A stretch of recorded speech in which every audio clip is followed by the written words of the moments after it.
For Trump, the threat of China is a rallying cry on the presidential campaign trail.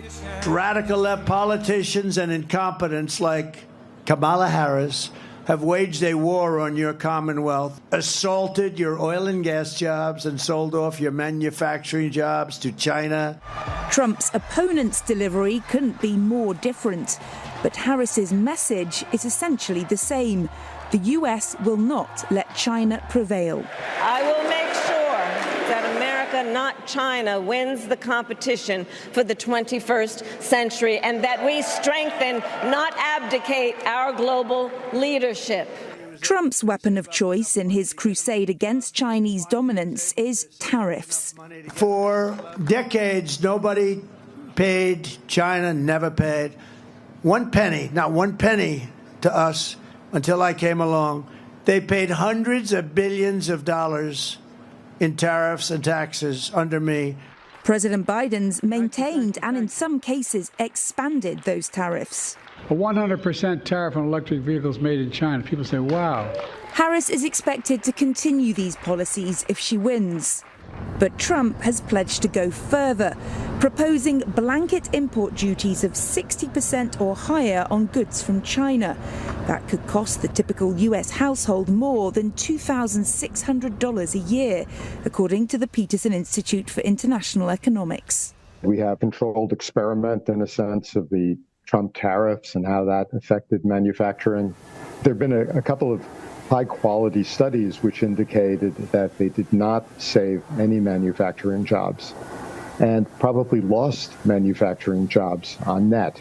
There was retaliation last time. There will be massive retaliation against the more massive tariffs this time.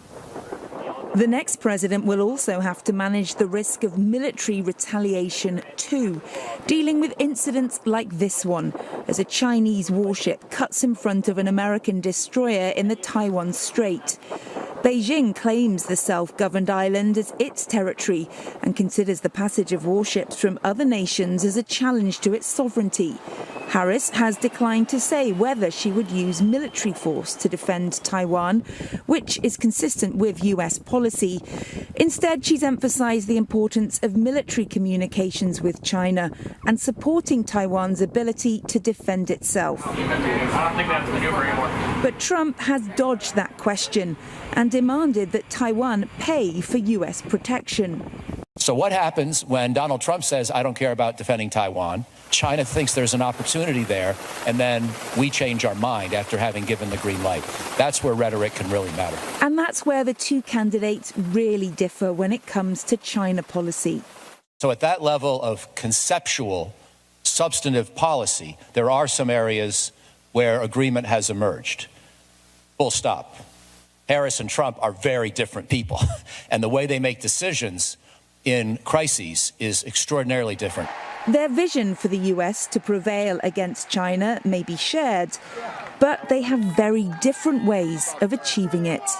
In the end, it may not make much difference to the substance of the US relationship with China, who becomes the next tenant of this place, since taking a tough line on China is one of the few areas of agreement in US politics. Harris and Trump may differ in style and rhetoric, but the US's competition with China is unlikely to change. Kate Fisher, CNA, Washington.